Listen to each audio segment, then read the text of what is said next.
नमस्कार छात्रों, आज हम षष्ठी और सप्तमी विभक्ति की उपपद विभक्ति यानी उसके विशेष प्रयोग को देखेंगे। इन दोनों की ही हम कंबाइंड रूप से देखेंगे, एक एक करके। बहुत कम है इसीलिए। जैसे आपको पहले भी बताया था, उपपद विभक्ति होती है जब अपनी कारक के अलावा विभक्तियों का प्रयोग और किसी शब्द के साथ होता है। अब देखते हैं षष्ठी विभक्ति का संबंध कारक के अतिरिक्त कहाँ कहाँ प्रयोग होता है। सबसे पहला शब्द है ऊपरी। ऊपरी एक अव्यय शब्द है और जब भी इसका प्रयोग होगा उसके साथ हम षष्ठी का प्रयोग करते हैं। जैसे वृक्षस्य ऊपरी खगः तिष्ठति, वृक्ष के ऊपर पक्षी बैठा है। अब यहाँ पर वृक्षस्य में जो षष्ठी आई है वो ऊपरी अव्यय के कारण आई है, यहाँ कोई संबंध कारक का अर्थ नहीं है। ठीक है। इसी प्रकार से अधः, अधः का अर्थ होता है नीचे। वृक्षस्य अधः वानरः अस्ति, वृक्ष के नीचे बंदर है। तो यहाँ पर भी वृक्षस्य में षष्ठी का प्रयोग हुआ है। किस कारण? अधः अव्यय के कारण। यहाँ पर कोई संबंध का अर्थ नहीं है। अब देखिए अगला शब्द है पुरतः।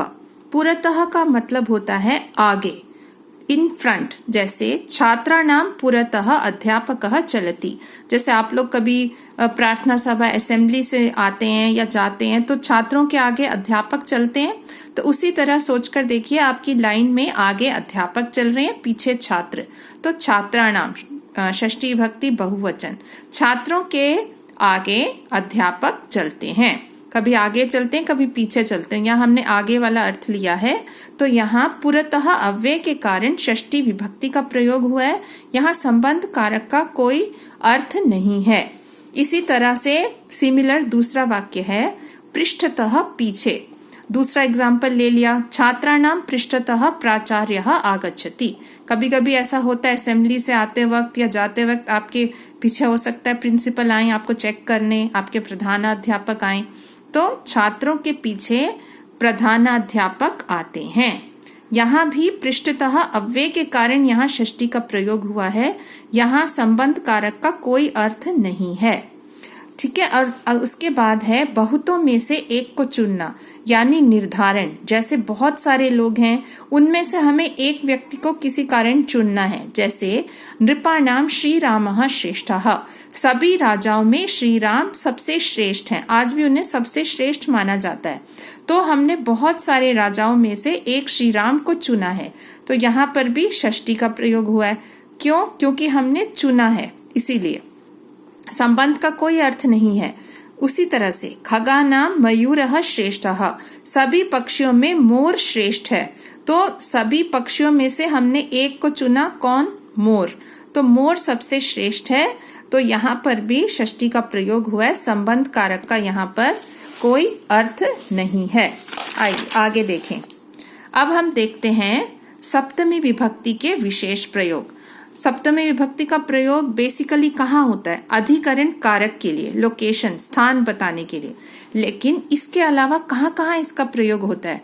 जैसे षष्ठी में हुआ था वैसे ही सबसे पहले बहुतों में से एक को चुनना। जैसे हमने अभी पढ़ा नृपाणाम श्री रामः श्रेष्ठः, उसी तरह से आप नृपेषु श्री रामः श्रेष्ठः, बहुत सारे राजाओं में श्री राम श्रेष्ठ हैं। ऐसा भी प्रयोग कर सकते हैं। खगेशु मयूरः श्रेष्ठः, सभी पक्षियों में मोर सबसे श्रेष्ठ है।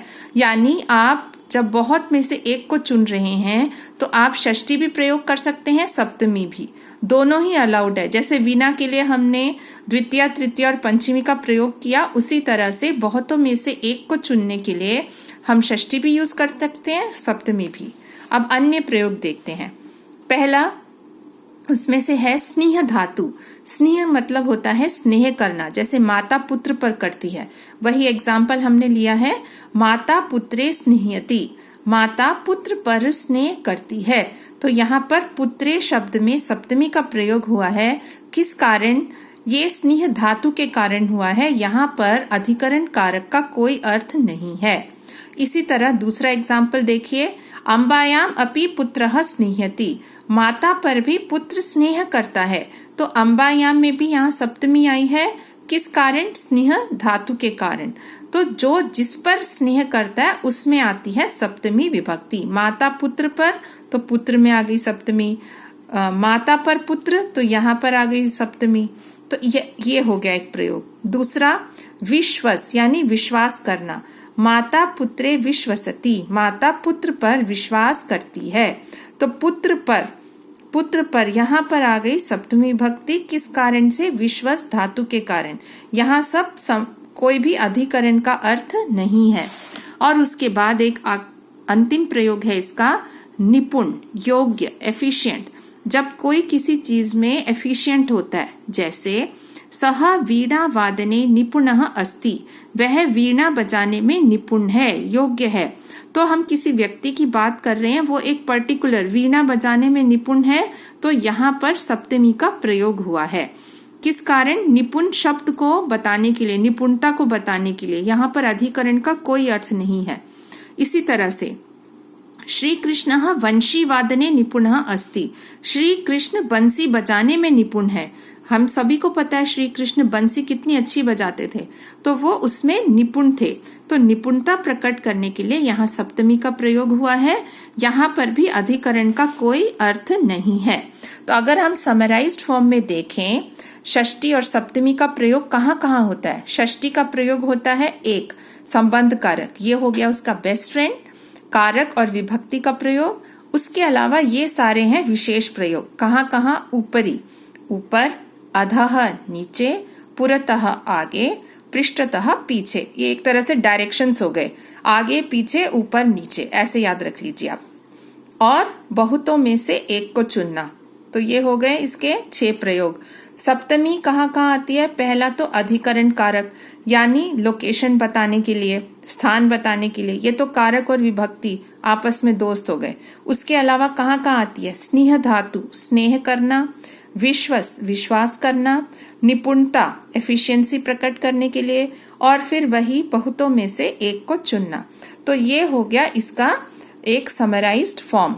आशा है आप सबको ये पूरा षष्ठी सप्तमी का प्रयोग समझ आ गया होगा। इसी के साथ ये दोनों विभक्तियां समाप्त होती हैं।